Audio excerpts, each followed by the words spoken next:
One more surprise, one more record broken. We were just talking about it a moment ago, and he said, go ahead and tell the people. Last year at this event, we broke the all-time record for the spring dinner at $35 million. And tonight, because of your generosity and because you're a part of this team, we raised $37 million. New record, new record. Thank you. Thank you.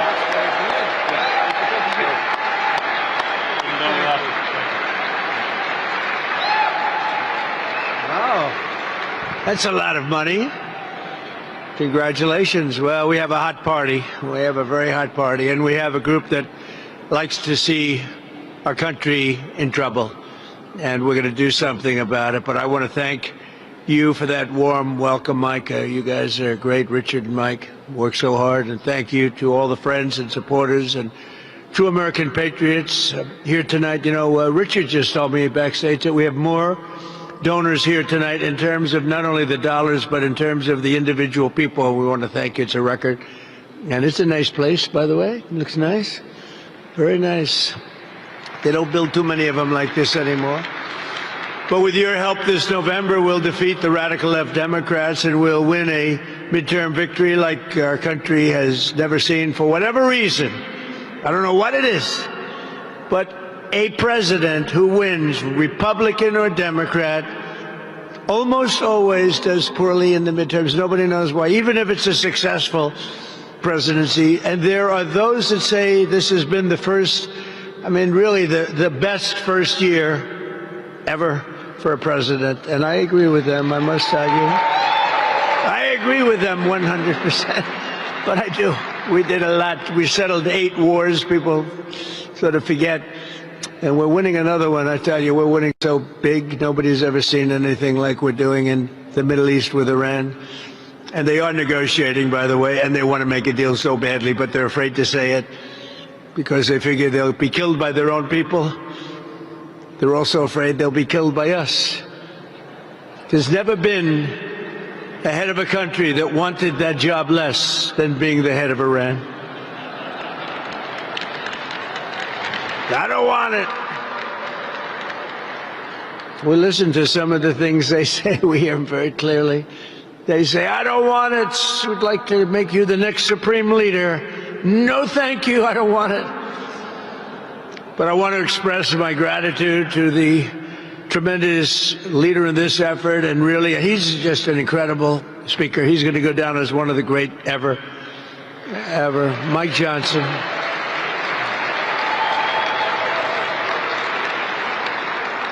And the boss and his family, by the way, Kelly. And because of the fact that these lights are so bright, I can't see a thing in the audience, but what the hell, I know you're all friends. Otherwise, I'd get out of here very quickly. But what a job he's done. You know, think of it. When we have a majority of 3, we feel so thrilled. Then it goes down sometimes to 2. Then it goes down to 1. And then he goes back up to 2 or 3, and we feel rich again. It's crazy, and we're getting all of this passed. Think about the great, big, beautiful bill. Think of that. The great, big, beautiful bill, we got it done. And remember, that was a 4-year deal. That was 4 years. I said at the time, and Mike agreed, and John Thune agreed. We agreed. Let's get everything done. Let's put it in one. And everybody said we were crazy, would never get it passed. And that was 4 years worth of goodies. But now that we have that, we're going back for more.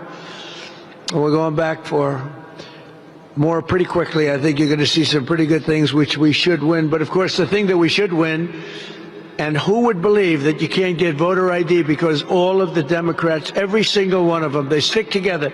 They have lousy policy. They're not good people, but they stick together.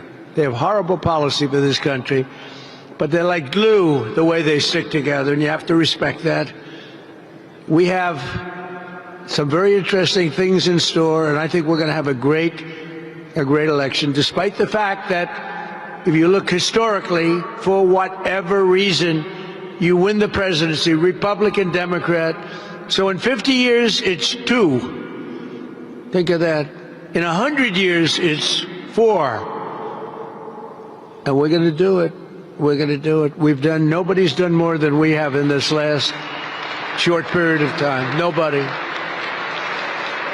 It doesn't make sense. I've gone to people, I've asked them, I've asked the greatest political leaders in the country, why is it that whoever wins the presidency, not Republican, not Democrat, whoever wins the presidency doesn't do well in the midterms? And most people can't explain it. The professionals try and give you an answer. The Democrats would say, if you ask them that question, it's racism. But it pertains to you too. Oh, well, in that case, it's not racism. They always use racism. Whenever they ask a question, like voter ID, why don't you want, it's racist. Do they ever have another answer other than racism? And no, it's unbelievable. It's not racism. It's voter ID. It's important for our country. And proof of citizenship is important for our country, very. And men playing in women's sports should not be allowed. That's very important.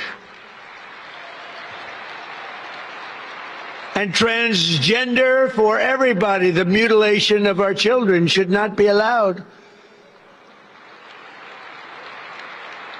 And open borders should not be allowed. Open borders where the world is allowed to pour into our country shouldn't be allowed. And because of the rules, it's really, in all fairness, you've been doing great, but because of the rules of the Senate, it's very hard for them to get the number. And again, you have those Democrats, they stick together. Think of it, they vote against voter ID. They vote against proof of citizenship. They vote against it. Now, I happen to be a fan of no mail-in ballots, even though I won Florida, which is mail-in ballots by a massive number, the highest number in history. And I won other places, but in California and other states, they cheat so badly with that. They send 38 million ballots out, and of the 38 million, they go to Democrats a hell of a lot. Democrats get sometimes 6 or 7 ballots in one household, and Republicans are calling for their ballot. They're saying, please send me my ballot. Very unfair, but I hate that. I hate mail-in ballots. I've won with mail-in ballots, but I hate mail-in ballots because basically it's a way of cheating. Jimmy Carter, the single best thing he did, including his presidency, no, it wasn't giving away the Panama Canal for $1. That was not the best. But he did that. He did a lot of other things, but he did do one thing. He had a commission with Scoop Jackson and some other very respected people. And the conclusion was never allow mail-in ballots, because if you do, there'll be massive cheating. And that's what happens. We can't do it. So we have to do something about that. But that poll's not at 99%. That poll's at about 75%, 80%. But voter ID polls at 96%, 97, 98% with Republicans. 86% just came out with both Republicans and Democrats. The only one that fight it are the Democrat leaders because they want to cheat. The only reason you say, and it's the only reason, I don't want voter identification with a picture. I always add with a picture. It's true. And the only reason you don't want that is because you want to cheat. And they do cheat. And we can't let them get away with it. So we have to keep that fight going. We have to get voter ID and we have to get proof of citizenship. It's so important. One of the most important things we can do. So I want to thank House Majority Leader, a brave guy. Oh, boy, I was with him that night where he wasn't supposed to make it, Steve Scalise. He's great. What a strong guy. Where are you, Steve? We love Steve. Oh, there he is. We love Steve. What a thing he went through. And then he went through another battle, too, and he's a tough cookie. He outlasted it all. I was with his wife, his family that night, that horrible night. And the doctor told me, very, very small chance. And here he is. I actually think he's a better looking man now than he was a few years ago. I actually think he's better looking. I don't know what the hell he did. I think he had the greatest doctors in history. He's a better looking man now. Also, another great looking guy. He was born good looking, and he's got an even better looking wife. His wife is a winner. House Majority Whip Tom Emmer. Where's Tom? Where's Tom? Hello, Tom. He's great. Great guy. Conference chair, Lisa McLean. Thank you, Lisa. Thank you, Lisa. Thank you, Barry. NRCC Chairman Richard Hudson, who does such a good job all the time. All the time. Deputy Chairman of the NRCC, a guy who worked for me for 6 years. And when they said, we want to take him, could we share him? Then I knew he was good. And then his congressional seat came up in Georgia where he lived, and he said, sir, my dream is to be a congressman. Would it be okay if I ran? I said, no, I don't want you to run. I want you to stay with me. Please stay with me. He said, please. I said, all right, I'll let you run. Brian Jack, he's done so great. Brian Jack.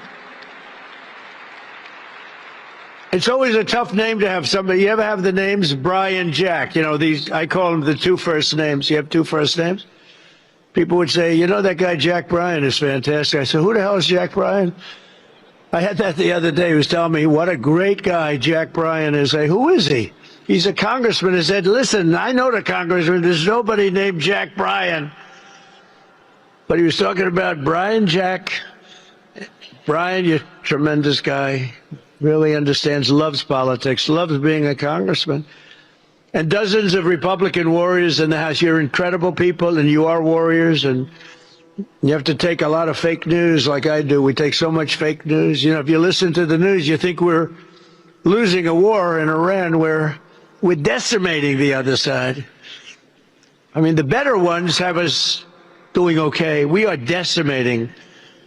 They've got no Navy. They've got no anything. The whole thing is, and then you watch the news. I said, oh, I thought we were doing better than that.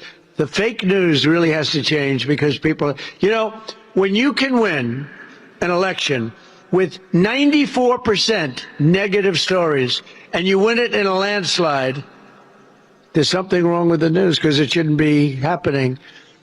And, you know, they used to have 96% approval rating. They just edged out at 14. I'm extremely proud of that, actually. I've exposed them for being fake news. And we are going to hopefully change that because I think you really need great news to be great, and they are not great, and they're not leading us to greatness, but we are going to lead us to greatness. We're also joined tonight by many of our terrific MAGA majority candidates, a group of new candidates from across the country will help grow our margin in the House, including Jay Feely, great football player, Kevin Lincoln, Joe Mitchell, Lori Buckhout.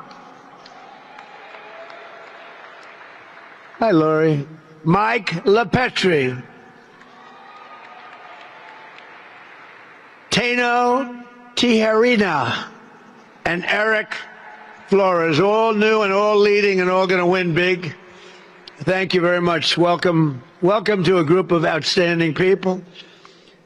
And let's get them all. You know what? We have to get them across the finish line. We've raised more money than we ever have, and we're raising a lot more. You know, I did something I haven't done this as a candidate. I saw the great job that Mike had done, and they had raised a lot of money for the evening. And the greatest thing about being president is you don't have to make contributions, you know? Nobody ever asks you for money. They want your endorsement, but they don't want... Nobody ever asks for money. It's great. I said, it's the only thing where I save money in this business. Nobody ever asked, but I saw Mike the other night. I did something that I never do. And I don't do this bragging. I do it because it's fun to talk about. He was close to raising $20 million. And I said, I'll give you $1 million so you hit your mark. I gave him $1 million. I never do that in politics. I never do it. But I do it for him, and we're going to do a lot more, by the way. I'm going to do a lot more. We've already raised a lot of money, but I'm doing a lot more because we got to win. Our country's at stake, really. Our country's at stake. These people are crazy that we're dealing with. The State of the Union speech, you don't mind if I go off this crazy teleprompter a little bit?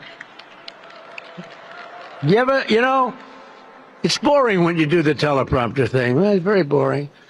But no, it's we had the State of the Union speech the other night. I announce all these heroes, and I announce women that have gone through tragedy, like the incredible woman who lost her daughter to a maniac when he slashed her from behind, right? And I say, please, please, say hello. And she stands up devastated.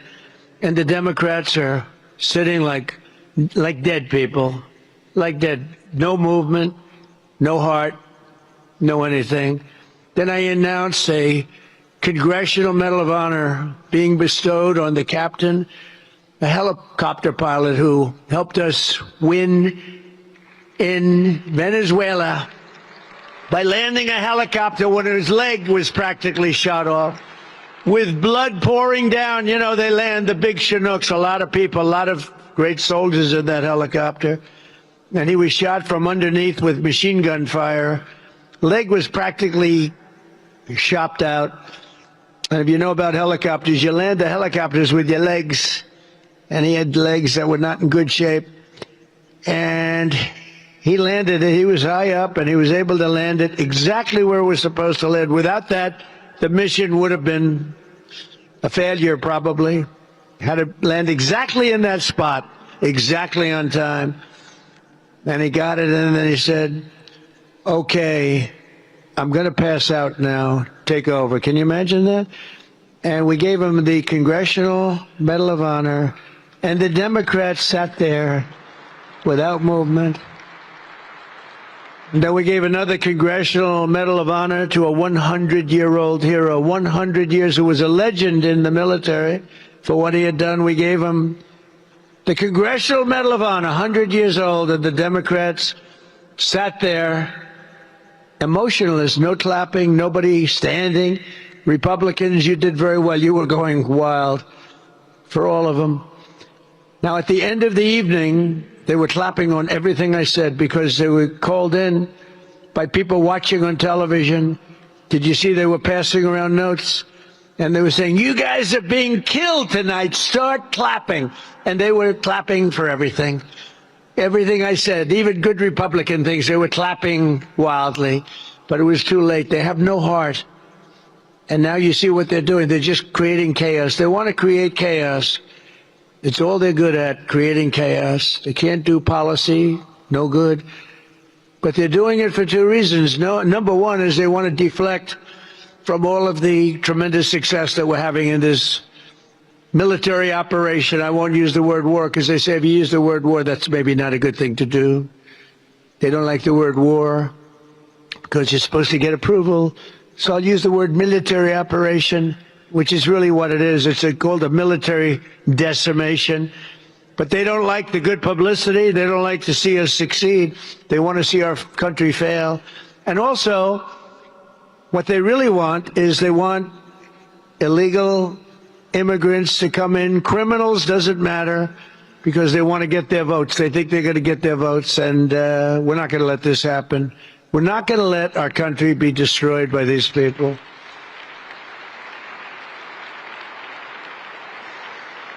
So 16 months ago, with the help of many people in this room, we saved our country in the most important electoral victory in American history. Could be. Let me ask you, let's do a poll, fake poll. We'll do a real poll. We're tired of those fake polls. I get so many. Although I got one yesterday from CNN. What is the percentage of people in MAGA, which is most of the Republican Party, by the way, that support the president? The number was 100%. You believe it? In fact, he went wild. Harry, he went wild. It may be the last time he ever does the show, but these are okay. No, it was 100%. Even I was surprised at that. That was pretty good. But we won all 7 swing states by millions and millions of votes. We won the Electoral College by 312 to 226. We won the popular vote for the first time of any Republican in many decades. And biggest of all is we won, that's where you see all red, except for the 2 little blue lines on the edge on the map. We won 86% of all counties in America, 2,700 to 525. That's pretty good. That's what they call a slaughter. And together, the Trump administration and our Republican majorities in Congress won a mandate from the American people. And every day since, we've been fighting to keep our promises and to, in the true sense, the greatest expression, the greatest motto, call it a logo, call it whatever you want, the greatest phrase in the history of politics, make America great again. It really is the greatest. It's the greatest. And we probably have to start, we'll never abandon that phrase, but we'll probably have to start changing, because when you say make America great again, that means it's not great now. We've made America great. We've rebuilt our military. You know, I rebuilt our military in the first term. I didn't think I'd use it this much, but we've used it, and there's no military like it anywhere in the world. We have the greatest military anywhere in the world, and it's not even close.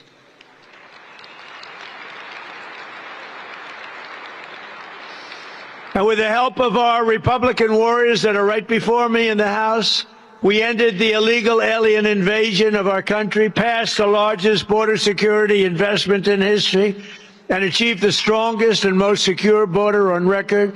I built 1,000 miles of wall, and without that wall, we could have never done what we did. And for 10 months in a row, this is outside, I mean, this is the facts. In fact, these numbers are given by people that they say are predominantly Democrat. They're the ones that make it up. For 10 months in a row, 0 illegal aliens have been admitted to the United States of America. Think of that. That's pretty good. That's pretty good. We've also accomplished the largest reduction in illegal drugs in history, in the history of our country. Think of that. With the flow, deadly fentanyl across our border is down by 61%. Think of that, 61, not good enough, but I'll tell you what, it's down 98% coming in by water. Do you notice that? And we're trying to find out who the 2% are, because we think they may be the bravest people on earth. They are brave people. Either that or they don't watch television. One or the other. I think it's that they don't watch television. Down 98% by water. We had a lot of it coming in by water. And now, if you watch closely, you'll watch that same treatment being given to land. Land being much easier than water. We did the water first. That forces them onto the land, and then we're going to do the land, and you'll be very happy about it. We've reduced drugs coming into this country by an astounding amount.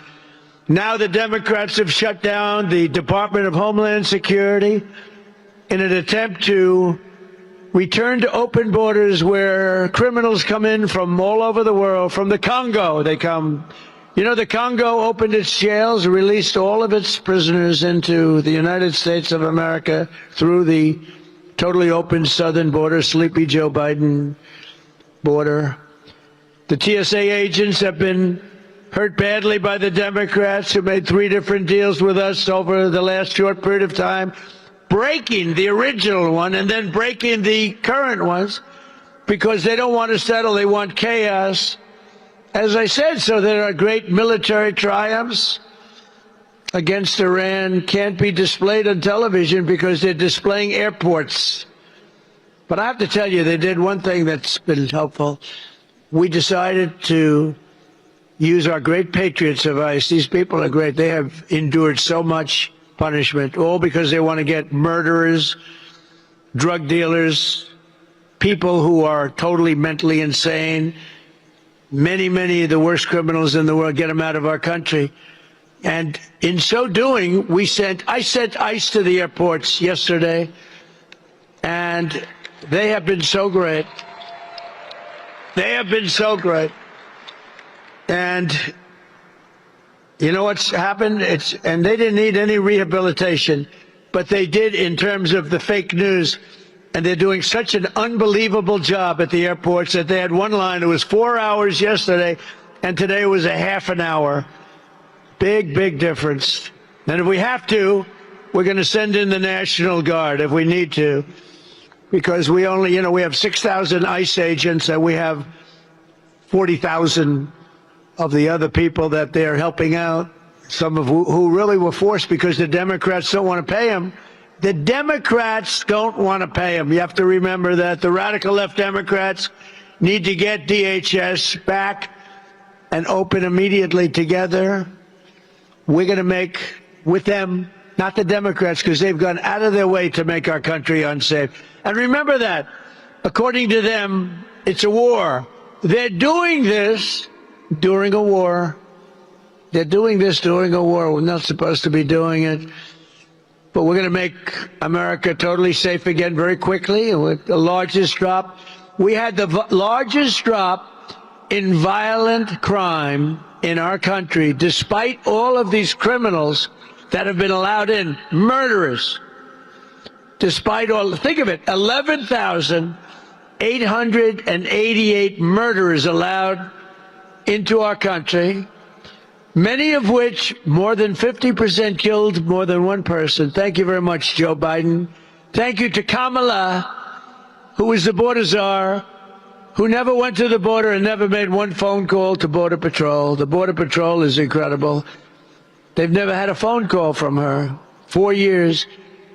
But they get phone calls from me every single day. How are we doing on the border? How are we doing on the border, Paul? How are we doing? How are we doing, Brandon, on the border? And we got it down to where people don't come anymore. It's obvious now, it's easy. They used to storm the fences. Now they don't come anymore because they know they're not getting in. But think of it, the murder rate, despite the fact that they allowed massive numbers of criminals into our country, is the lowest it's been in 125 years, 1900, before my father was born. Before my father, Fred, who was the greatest, my father was born. After that, think of that, though, 125 years, and we've achieved a miracle right here in our nation's capital where we have a safe city.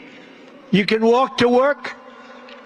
You can walk to Congress. You can walk to the Capitol. You can walk to the White House. When I came, this place was so dangerous.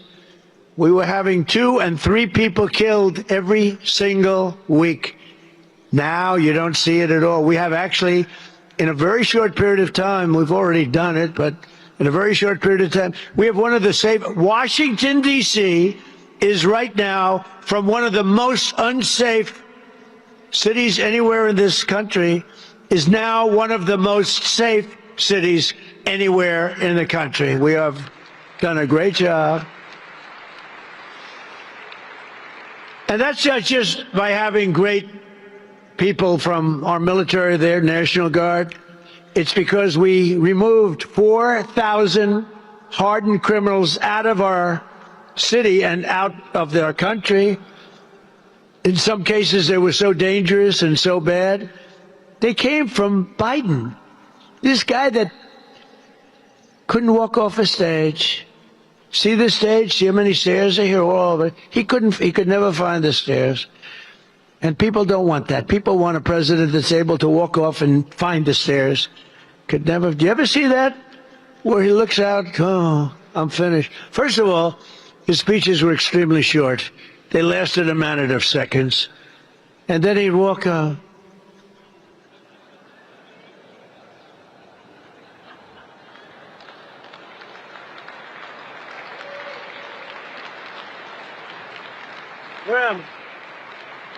Where? Look, I couldn't stand. He was probably a nice guy. I couldn't stand this guy.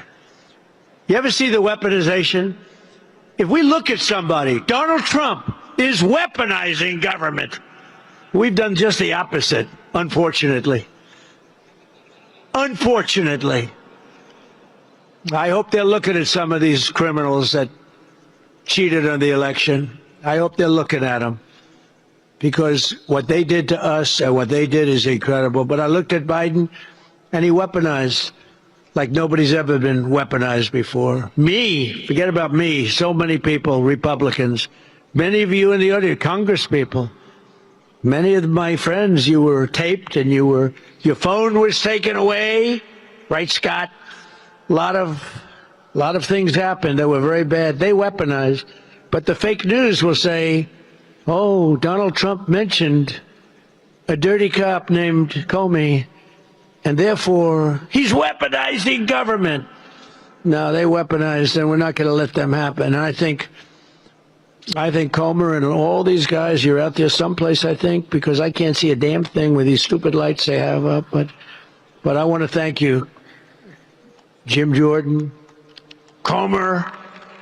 Where are those guys? Where I stand up, you deserve it. Now they have to take your recommendations. They have to take your recommendations and they have to act. They have to act. We can't just be sending out all these 100% recommendations and nothing happens. But I want to thank Speaker Johnson, the Republican Congress. We also passed the largest tax cuts in American history. Think of it.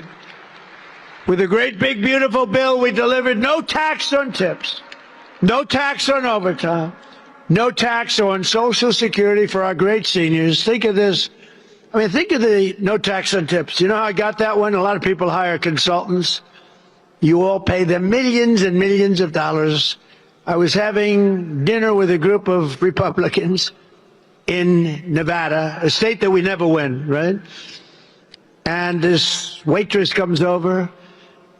And I won't say she was beautiful, because if you call her beautiful, that's the end of your political career. So I refuse to say. I refuse to say that she was so beautiful.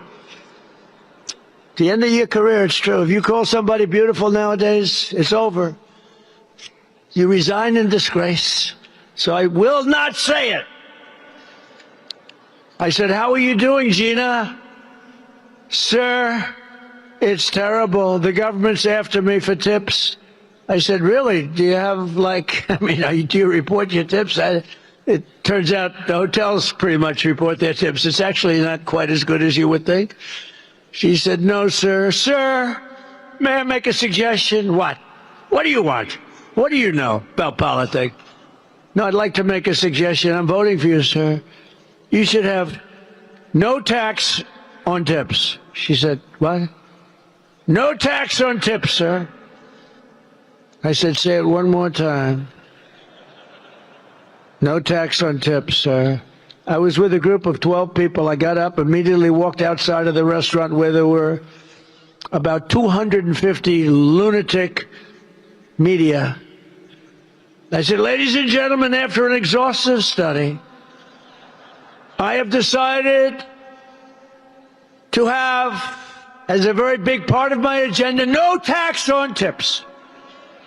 This has been years in the making.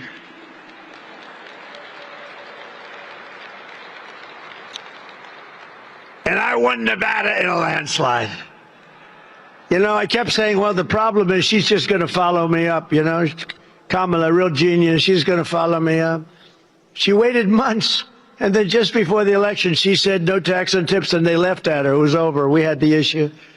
We killed them on that issue. We won Nevada, which you never win. You know, Republicans don't win it very much. It was many, many years. But we had a great election. That was a great election. But I ask you this. I want to do this. Which was the bigger and more important election? Okay, I'm going to ask you, then I'm going to ask you just to cheer one way or the other. Because we had two great elections. We had three. Because 2020 was equally good, but they cheated. Millions of votes. Dirty cheats. Dirty, rotten cheaters. Which was the most important election? Which was the more glamorous? The whole thing, right? Which was the better election? I'm going to go 2016 or 2024. Ready? 2016. Whoa. 2024. Wow. Could be right. A lot of people feel that way. I mean, 2016 was unique because somebody that had never done this before won. I never did it before. I went to Washington. I didn't know anybody. I was lonely. I said, "Do you have any people that are any good?" And some rhinos gave me some names that I didn't like too much. But we had great people. You know, we rebuilt our military.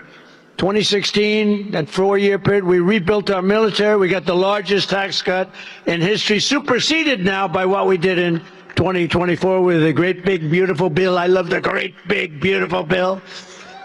But we did a lot. We did a lot. We had a great first term, but the Our second term is blowing it away. It's blowing every term. So far, it's blowing every term of every president away. And soon, we hit, I have to say, we're going so smooth. And I say, I hate to do it, but somebody has to. For 47 years, no president had the guts to do what you had to do. And we hit 50,000 on the Dow. Everyone said, well, 50,000 will take place in 5 or 6 years. There's no way you can do it during his term. And I did it in the first year. Then they said, you'll never reach 7,000 on the S&P, Standard & Poor's. You'll never reach 7. We did it in the first year. We were going like a rocket ship. The market was good. Everything was good. And then I said, we're going to have to do something about Iran because they're going to have a nuclear weapon very soon, and they're crazy. They're crazy. They're out of their minds. And we have to stop them. And I say, well, we're going to take a big hit.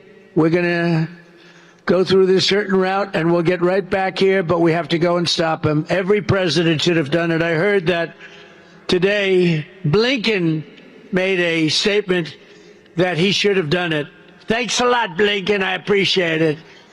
Blinken is Biden's guy, I guess. Who the hell knows who he is? He's his guy. But he came out with a statement that they should have done it. They made a mistake. They should have done it, and other presidents should have done it. Obama should have done it. Obama was worse. Obama gave them the absolute right title and interest, gave everything to Iran. You remember that? When Bibi Netanyahu came over and begged him not to do it. He gave Iran the right to have a nuclear weapon at the highest level within a very short period of time. And I terminated that agreement as soon as I came to office.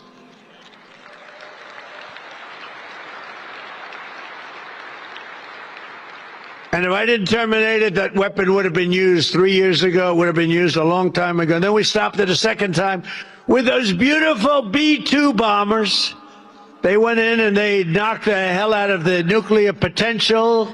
And if they didn't do that attack, Iran would have had a nuclear weapon within 2 weeks to 4 weeks after the attack. But we did attack, and we obliterated the site. And we saved it there, too. We did many things. Taking out Soleimani was very important. He was an evil man, but that was a big event. We took out, in my first term, we took out Soleimani, and they never had leadership that could compete with that. He was an evil guy, but he was a real leader, and he was a very tough general. Probably wouldn't have been quite as easy, I will tell you. I don't think we would have taken us an extra day. But under our leadership, America is also highly respected again. Perhaps we are now respected like never, ever before. I don't think we have ever been as respected now.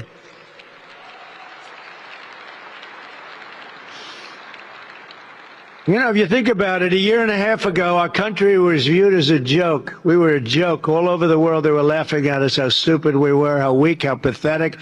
Now we have the hottest country anywhere in the world. We're the hottest country in the world. King of Saudi Arabia said it. He said, sir, I was in Saudi Arabia, came back with $2 trillion for our country. I came back with $2 trillion from Saudi, $2 trillion from Qatar, $2 trillion from UAE. Oh, they're great. They're all fighting. They got hit. Nobody expected they were going to get hit. It made them angry, and they came to our side immediately, all of them, and others. But I came back. And I remember the statement like yesterday. He said, sir, King of Saudi Arabia, and he said, 2 years ago, you were a dead country, and now you're the hottest country in the world. Congratulations. It's true. We're the hottest country anywhere in the world. There's nobody close. We're the most powerful military. We have the most powerful military. You saw that in Venezuela. 1 hour. The war was over. And, you know, this is a larger country now that we're fighting. But the war essentially ended a few days after we went in. We knocked out their Navy. We knocked out everything. It's amazing. We have the greatest military. We make the greatest military equipment. And now, if you notice, I said, you got to make it faster. Got to make more of it because we need it. All made in America. But we make the greatest. You know, we had an attack.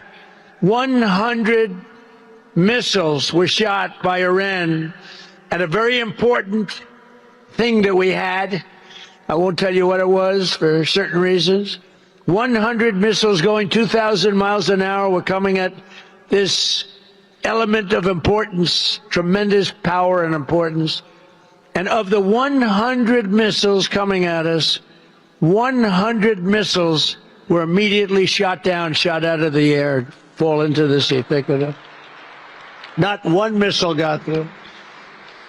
That was the Patriot system. It's great. We have the best equipment in the world. We have the best military, and most powerful, most lethal military in the world by far. Earlier this year, in a stunning display of Americans from Venezuela, named Nicolas Maduro and brought him to face American justice. He's been killing people for a long period of time with drugs and everything else, but killing people, a violent man.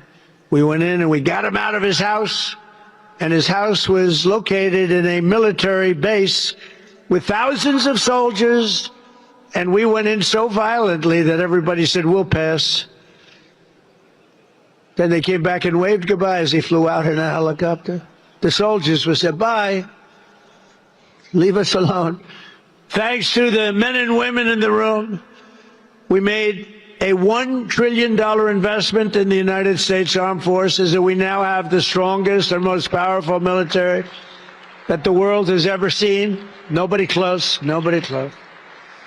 And the situation in Iran is also a stark reminder of just how high the stakes are for the midterm elections. If Democrats had won in 2024, our country would right now be a nation in terminal decline. I don't even know if we'd have a nation right now. The spirit was so bad. You know, something I'm very proud of, if you go back a year and a half, you know, we couldn't get people to join the military, the police forces, nothing. The Army, the Navy, the Air Force, the Marines, the Coast Guard, Space Force, they wouldn't join. They didn't want to join during Biden. His last year, they had the worst recruitment in the history of our country. 1 year later, we set records on recruitment. We had the greatest recruitment in the history of our country. The spirit was back.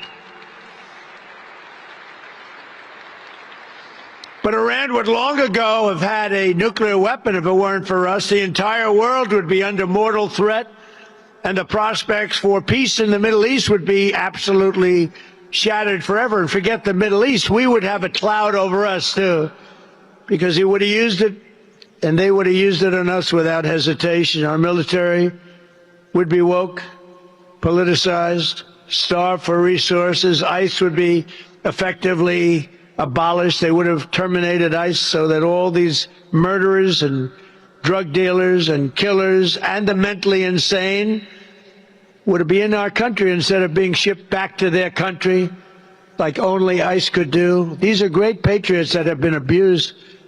And I said before, and I mean it, the people are saying, what nice people. Now, I must tell you, when I first sent them in 2 days ago, I looked and they were wearing masks.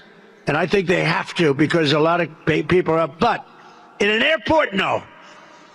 I said, fellas, do you mind taking off your masks in the airport? And they took them off. And people said, wow, these are nice guys.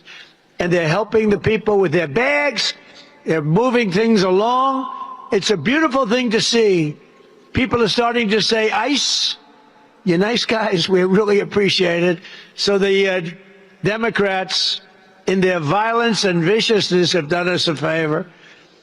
But the cost of energy and electricity would be the highest ever, which it was prior to this administration. Inflation would be soaring to country record levels. You know, we had the highest, I inherited the highest inflation in the history of our country. They say 48 years, what difference does it make? It's the highest in the history of our country. And our nation would be ravaged by rampant crime, woke lunacy, and transgender for everybody. That's where we would have been. People would have been flowing into our countries at the same levels they were destroying. They were destroying our country. And, you know, we are a party. Remember this. It's okay. It's a pretty statement, I think, but we're a party of common sense. We are the party of common sense, because whether you're conservative or liberal, it's really not about, it's really common sense. You need borders. You need education. You want to buy a house. We're the party of common sense. We don't want to have men playing in women's sports. You got to look at some of the records. Weightlifting, a record that stood for 18 years in the women's category, was shattered by a male who came in and broke the record by 128 pounds. You think that's good? That's not good. And he was a lousy weightlifter. As a man, he was a loser. Can you believe it? He felt awfully good. She felt awfully good about herself. But from now until November, we're going to fight, and I'm going to personally campaign for every one of you. We're going to go to win in midterms. We're going to have even bigger majorities in the House and the Senate than we have today. Going to help all of you. Americans saw the true and craven nature of congressional Democrats during my State of the Union, and we're not going to let that happen again. They really are. They're a party, and it's terrible to talk. I want it to be the old way where they got, Democrats, Republicans used to get together, have lunch, and then they'd fight a little bit, and, but it doesn't seem to be happening that way. And this is before me. Because if you go back to Obama, he was a great divider. He divided this nation. He was a lousy president. The worst president in history was Biden. But Obama was a terrible president. He was a divider. He did so many bad things. But they're the party of fraudsters, criminals, radicals, illegal aliens, high taxes, and putting America last.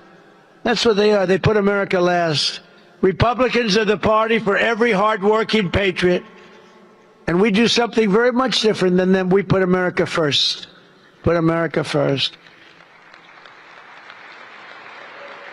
So as we rebuild, and it's going to come back very quickly. It's already back. I mean, it's back. It went down a little bit. I actually thought when I went on this excursion, as I call it, excursion into hell, excursion into a terrible place, when I went on to do something that for 47 years should have been done by any of the other presidents, and you heard numerous of them said they wished they did it, but they didn't have the guts to do it. We had no choice, but I thought it would be much worse. I thought that the energy prices, oil price would go up higher. I thought the stock market would go somewhat lower, but it didn't matter to me. It's short term. What we had to do is get rid of the cancer. We had to cut out the cancer. The cancer was Iran with a nuclear weapon. And we've cut it out. Now we're going to finish it off. As we rebuild the greatest economy in history, a top priority must be to bring down the cost of living. And we were doing that, and we are doing that at a record clip.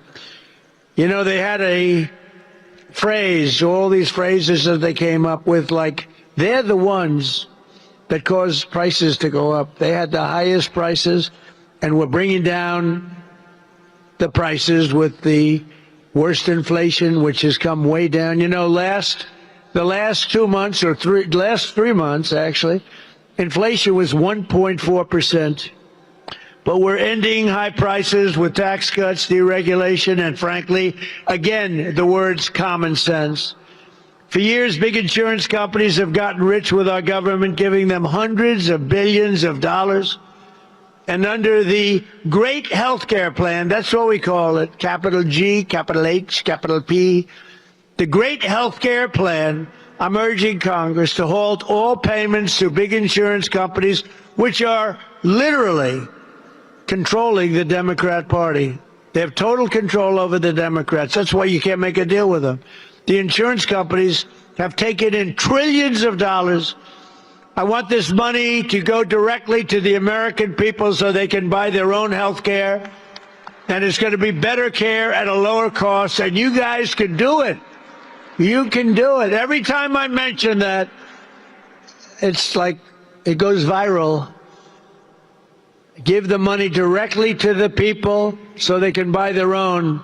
You'll pay much less, they'll pay much less, but the Democrats won't do it because they're totally in the pocket of the insurance companies. How about stocks that have gone up 1,400, 1,500, 1,700%.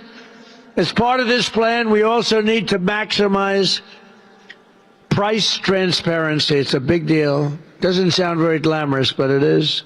In addition, it's time to codify my most favored nation's policy on drug prices into law. We have lowered the price of drugs by 50, 60, 70, and 80, and 90%. And there's another way of figuring. You could also say, depending on the way you phrase the statement, 400, 500, 600, 700%. Nobody's ever seen anything like it. I got other countries to do it with the threat of tariffs. I said, if you don't approve it, because I got the insurance companies to do it, the health. We needed insurance. We needed everything. No other president tried to get this done. But basically, very simply, our drug costs, prescription drugs, were far more expensive than any other country anywhere in the world, the highest prices of any nation anywhere in the world. But under the deals I negotiated, we go from the highest price ever paid to the lowest price in the world. It's numbers that nobody's ever seen. It doesn't even get covered in the newspapers. We got to talk about it. That alone should win the midterms. But nobody talks about it. That's why I talk about it. Think of it. I lowered prices by 50, 60, 70, 80%. Nobody even wants to write about it. That's because the fake news is fixed. It's rigged. It's dirty. It's dirty press. For years, Democrats promised to reduce drug costs, but we got it done. All they did was talk. We got it done. I tell the story of my first term, my third year. I was the first one in 28 years to lower drug prices, 0.25%. I was so proud of that. I had a news conference. Ladies and gentlemen, I'd like to announce that I lowered drug prices by 0.25%. First time in 28 years. The prices went down from January to December, right? Now I'm lowering prices by 70 and 80%. Now we can have it, but nobody wants to pick it up. Nobody wants to pick it up. It's pretty incredible. But the people understand. The people get it. That's why I got 100% in the CNN poll. Can you believe it? 100%. They must have made a mistake. Boy, those people that put that poll out got fired by CNN very quick. They're no longer working for that wonderful crooked network. How crooked is CNN? But you know what's worse? I think ABC fake news is worse. But George Stephanopoulos, they had to pay me $16 million for what they said. CBS had to pay me $38 million for what they said. It's actually pretty good. You know, if you bring lawsuits against these guys, they're so corrupt that they pay it.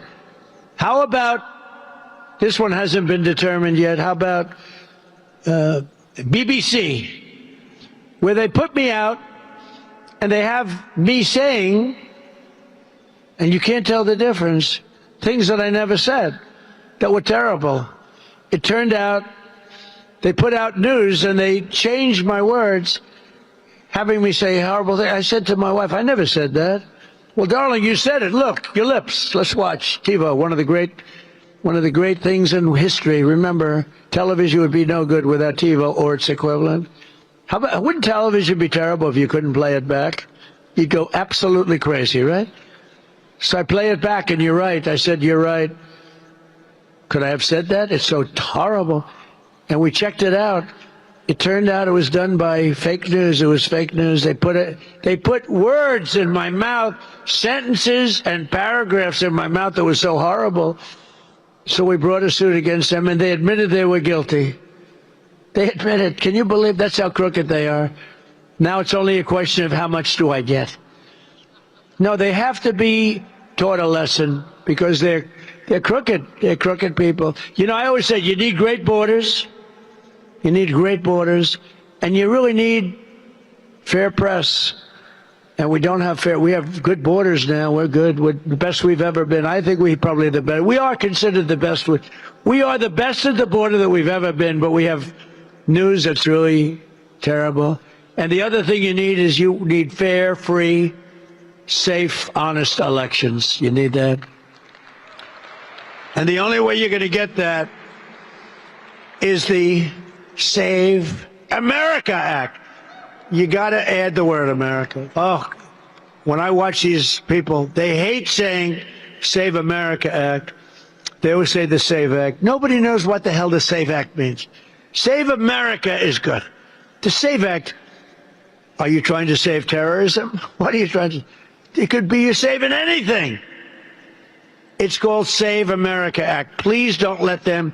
You know, I saw last night on another fake network, the SAVE Act. It's not. It's called the Save America Act. I saw Schumer the other night. We will stop Save America. And our great First Lady, who now turns out to be a fantastic movie star. Do you believe this? She had the #1 movie. Now she's #1 on streaming. And you can't have 2 stars in one family, so this is not good. I've always said you can't have stars. There's only room for 1 star in a family. This is not a good sign. Now she has the #1 movie, and now she's got #1 on streaming. There's no talking to her. Darling, congratulations on being #1. Oh, thank you, darling. There's no talking to her. But she's doing a good job as First Lady, I'll tell you. She really is. People love her. People love her.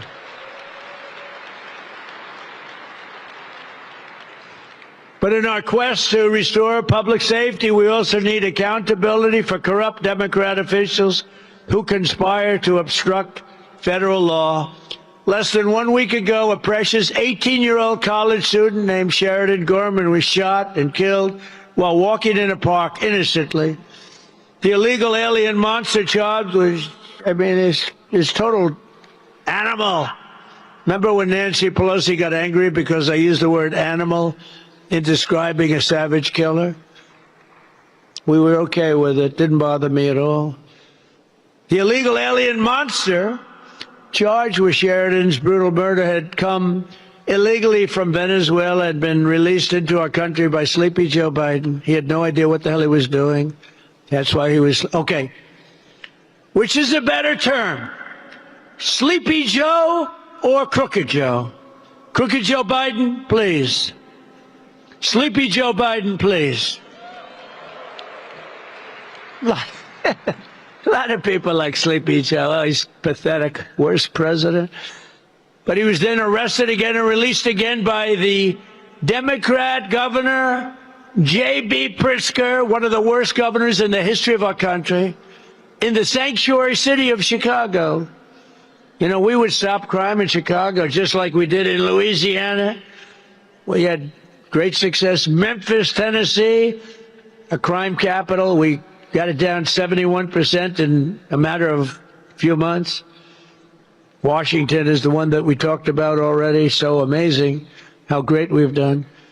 But we could go to Chicago if that slob would allow, if he'd just say, please come, Mr. President. People are being killed here all the time. Please come. I would come and you would have no crime practically. Chicago would be easy for us. But they don't want to say that because they actually, I think, like it. I don't know. They're sick people.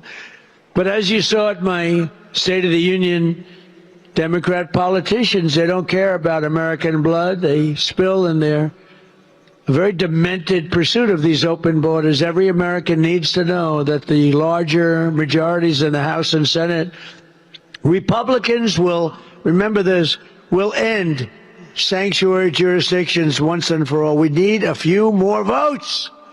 If we get a few more votes, if we could get a few more in the Senate, and if we could get a few more in the House, we could do things that would be a miracle. We got to get out and win.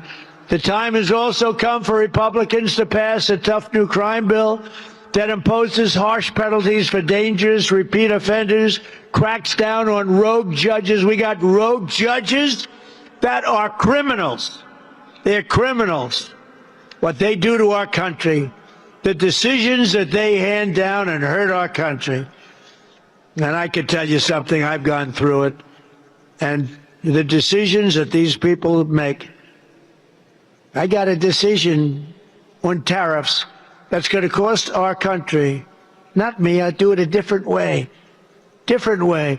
Going to cost our country hundreds of billions potentially of refunds, giving them back to people that have been ripping off our country because the Supreme Court didn't want to put one little sentence that all money taken in up till this date doesn't have to be paid back.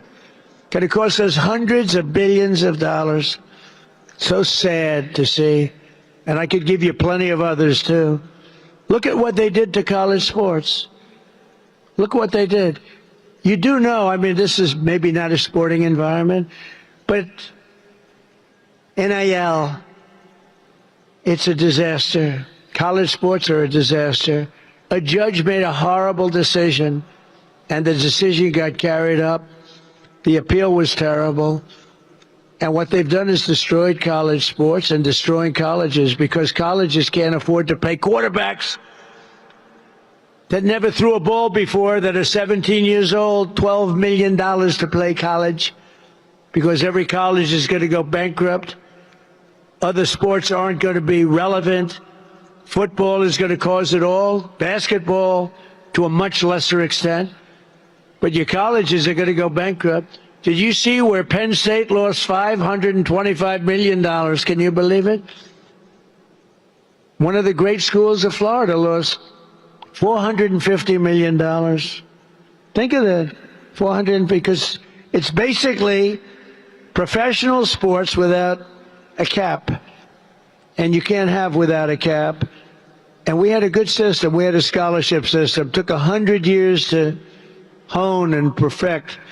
And a judge who knew nothing about sports, a female, I believe, not that that matters. I have to put that preface in there. A female, I believe, who knew nothing about sports, totally upended all of sports, hundreds of years of sports in our colleges, and now we have a mess like you've never seen before.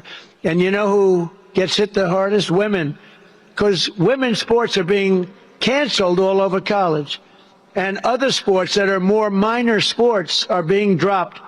That means the Olympics are going to be a disaster because this was training grounds for the Olympics. We had unbelievable training grounds, and they had scholarships and everything, but they're being terminated because they want to be able to sign football players for $4 million, $5 million, $10 million, all because the courts decided to terminate sports in colleges. And it's a very tough thing to get it back because you have all different sports, all different levels of competition. Nobody knows what to do. A woman, a judge, made a decision knowing nothing about what the hell she was doing. Courts, bad courts in this country are costing us a tremendous amount of money. And the Supreme Court, that's right, of the United States, cost our country. All they needed was a sentence. Our country, hundreds of billions of dollars, and they couldn't care less. They couldn't care less. And not that it matters, doesn't matter at all. But two of the people that voted for that, I appointed, and they sicken me. They sicken me because they're bad for our country. We need a tough new crime bill that imposes harsh penalties for dangerous repeat offenders, cracks down on rogue judges and prosecutors, and ends no cash bail. No cash bail has caused a problem for our country like you wouldn't believe. Killers, they go in, they get out. They go in, they kill 2 times in one day sometimes. If our Republican majority stand up for these priorities, the American people will stand with us in record numbers. We have to be strong, we have to be tough, and we can't let these thugs on the other side of the aisle push us around. Because what they're doing right now is wrong, and the public knows it. Now the public knows it, and they're on our side. But you have to fight, and you have to be tough. You have to be much tougher. And you have to stick together. Republicans have to stick together. So we won't just re-elect our majorities this November. We'll expose the corruption and radicalism of the Democrat Party. It's a lunatic. It's a party of lunatics. We'll defeat the forces of national destruction. We'll complete our mission of national renewal, and the Republican Party will grow larger, stronger, and more dominant than ever before. We have a chance to do that because we're competing against lunatics, and the public knows it, and they're seeing it every single day. And together with all of you, we will make America powerful again.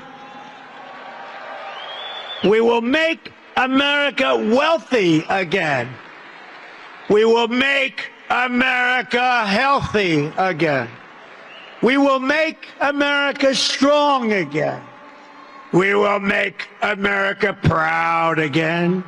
We will make America safe again. And most importantly, we will make America great again. Thank you very much, Republicans. Go out and win the midterms. Thank you very much.